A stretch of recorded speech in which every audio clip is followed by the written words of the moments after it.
어느 날 평범한 하루였어요. 서울 근교의 조용한 주택가에 제가 살고 있었지요. 아들이 결혼하고 데려온 며느리와 함께 지낸 지 7년째였어요. 우리 집은 늘 조용했지요. 밥하고 청소하고 아침마다 장독대에 다녀오고 그게 제 하루의 전부였어요. 며느리 수진이는 참 조용한 아이였어요. 밥 먹을 때도 눈을 마주치지 않고 설거지하고 방으로 쏙 들어가는 모습이 서운하기도 했어요. 그래서 어느 날은 물었죠. 너는 왜 맨날 그렇게 방에만 있니? 대화 좀 하자. 그때 수진이 표정을 지금도 잊지 못해요. 웃으면서도 눈가가 젖어 있었거든요. 며느리와 저는 자주 부딪히지 않았어요. 아예 대화를 피했으니까요. 하지만 그런 시간이 쌓일수록 마음의 벽은 더 높아졌던 것 같아요. 하루는 아들이 출장을 가게 됐어요. 집에 며느리와 저 단둘이 남게 되었고요. 말을 걸어보려 해도 입이 떨어지지 않았어요. 혹시 또 상처 주는 말이 나올까 봐요. 그리고 수진이도 저를 피하는 게 느껴졌고요. 그날 아침 수진이가 외출 준비를 하고 있었어요. 어디 가니? 물었더니 병원 좀 다녀오겠습니다 하더라고요. 제가 그랬어요. 또 병원이야? 애도 없는 게 왜 맨날 아파? 제가 왜 그 말을 했는지 아직도 모르겠어요. 그 말이 끝나자마자 수진이는 고개를 숙이고 조용히 집을 나갔어요. 그리고 그날 밤 수진이는 돌아오지 않았어요. 저녁 9시가 지나도 전화도 없고 문 앞에 나가 기다려도 발자국 소리는 들리지 않았어요. 다음 날 아침 현관 앞에 봉투 하나가 있었어요. 어머니께 라는 글씨가 또박또박 적혀 있었고요. 그 안엔 이런 말이 있었어요. 어머니 죄송합니다. 병원에서는 더 이상 희망이 없다고 했어요. 아이가 생기지 않는 이유는 제 탓이 아니었어요.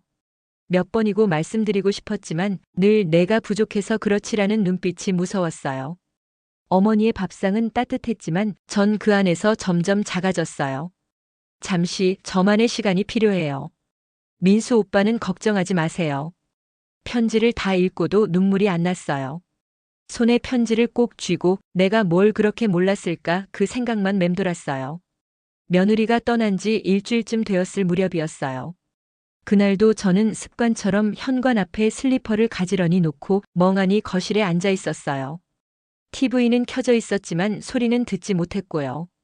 김치 냉장고에 넣어둔 반찬은 그대로였고 수진이 방에 걸린 커튼은 햇볕이 드는 방향으로 약간만 열어뒀어요. 혹시 다시 돌아올까 봐요. 그리고 그날 저녁.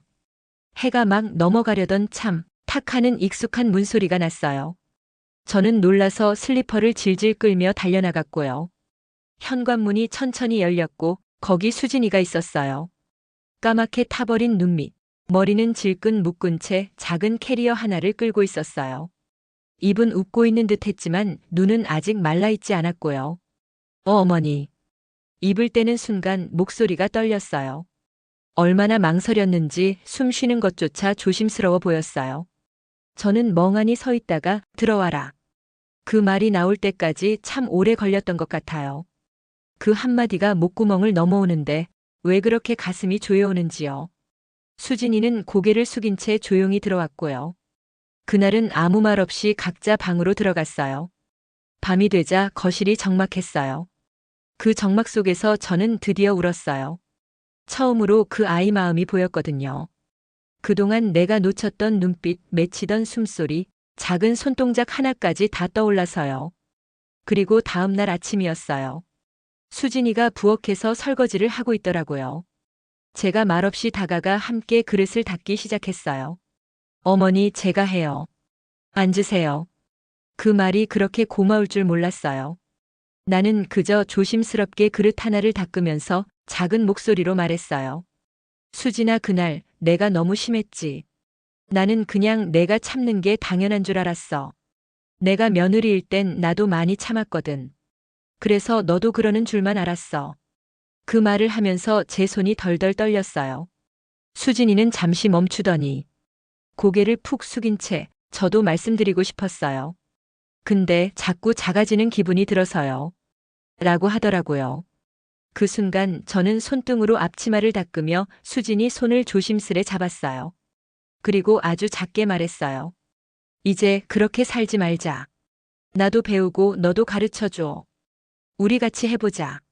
수진이는 고개를 끄덕였고 처음으로, 정말 처음으로 제 눈을 똑바로 바라보며 웃었어요.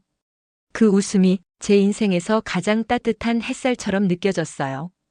그해 겨울은 유난히 매서웠어요. 첫눈이 오기 하루 전 아침부터 하늘이 잿빛이더라고요. 김장하던 날이었어요. 늘 혼자 하던 김장을 올해는 수진이와 함께 하게 되었어요. 장독대 옆 마당 한켠에 푸른 천막을 쳐놓고 절인 배추를 씻어 큰 대야에 옮겨 놓았어요. 수진이는 두툼한 옷에 목도리까지 두르고 나와서 조심스럽게 제 옆에 앉았어요. 그리고 작게 물었어요. 어머니, 배추를 이렇게 반으로 가르면 되나요? 그래, 그 다음엔 안에 물기 꼭 짜야 해. 그래야 양념이 잘 배어. 저는 수진이의 손동작을 보며 조심스럽게 설명해 줬어요. 그 모습이 꼭 옛날 제가 시어머니에게 배우던 그날 같았어요. 다만 다른 점이 있다면 저는 이제야 따뜻한 마음으로 가르치고 있었던 거예요. 수진이는 말없이 열심히 따라했어요. 차가운 물에 손이 빨개졌지만 한 번도 징징대지 않고 중간중간 저를 보며 웃어주었어요. 그 웃음이 참 이상하죠. 별말도 아닌데 괜히 울컥하게 만들더라고요. 고춧가루에 다진 마늘, 생강, 새우젓, 젓갈, 찹쌀풀까지 다 섞어서 양념을 버무리기 시작했을 때였어요. 수진이가 갑자기 말했어요. 어머니, 이거 진짜 집 김치 냄새네요. 시판 김치랑은 다르게 사람 손 냄새가 나요. 그 말을 듣는데 정말 가슴이 쿵 내려앉았어요. 사람 손 냄새. 그 말 한마디에 지금까지 수진이가 얼마나 혼자서 견뎌왔을지, 어떤 마음으로 그 냄새를 그리워했을지 가슴으로 전해지더라고요. 그 순간 저는 다 버무린 배추 한 포기를 조심스럽게 접시에 담았어요. 그리고 말했어요. 이건 내 몫이다. 올해 김장 첫 번째 김치. 내가 며느리로 살면서 한 번도 받아보지 못한 걸 이제 너한테 먼저 주고 싶었어. 수진이는 양념 묻은 장갑을 벗지도 못한 채 그대로 눈물을 뚝 흘렸어요. 고맙습니다, 어머니. 그 말 한마디에 마당에 불어오던 겨울바람도 잠깐 멈춘 듯 했어요. 그리고 그날 밤 우리는 김장 끝난 김치에 따끈한 돼지고기를 삶아 작은 쌈을 싸 먹었어요. 오랜만에 밥도 2공기씩 먹었고요. 그 식탁 위에는 김치만 있었던 게 아니었어요. 처음으로 함께 만든 온기가 있었고 그 속엔 서로를 바라보는 마음이 담겨 있었어요. 김장을 함께 한 지 며칠 뒤 수진이와 저는 마루에 나란히 앉아 따끈한 유자차를 마시고 있었어요. 밖은 제법 추웠지만 햇살은 유리창 너머로 부드럽게 들어와 수진이 볼을 환하게 비추고 있었죠. 저는 조용히 물었어요. 수진아, 너 우리 민수랑 살아보니까 어때? 그 말에 수진이는 킥 하고 웃었어요. 아휴, 어머니도 키우신 아들이잖아요. 고집 세고 말 없고 눈치 없고. 근데 또 한없이 착하고 무르기도 하고요. 그 말에 저도 같이 웃었어요. 어휴, 맞다. 어릴 땐 안 그러더니 결혼하더니 꼭지 아버지 닮더라. 잠시 조용해진 순간 수진이가 말했어요. 어머니, 사실 저도 언젠가 아이를 갖게 되면 저 같은 며느리를 볼 수도 있겠죠? 그 말을 듣는데 가슴이 찌릿하더라고요. 그래서 조용히 고개를 끄덕이며 말했어요. 그럴 거야. 그래서 내가 이제라도 너한테 잘하고 싶었어. 나는 나름대로 열심히 산 줄 알았는데 정작 가장 가까운 내 마음은 한참 나중에야 보이더라. 수진이는 고개를 숙이더니 작은 목소리로 말했어요. 저도 어머니가 그냥 무서웠어요. 시어머니라는 단어 하나만으로 늘 긴장하고 조심스럽고. 근데 알고 보니 저도 어머니도 그냥 여자더라고요. 그 말이 어찌나 가슴을 울리던지요. 맞아요.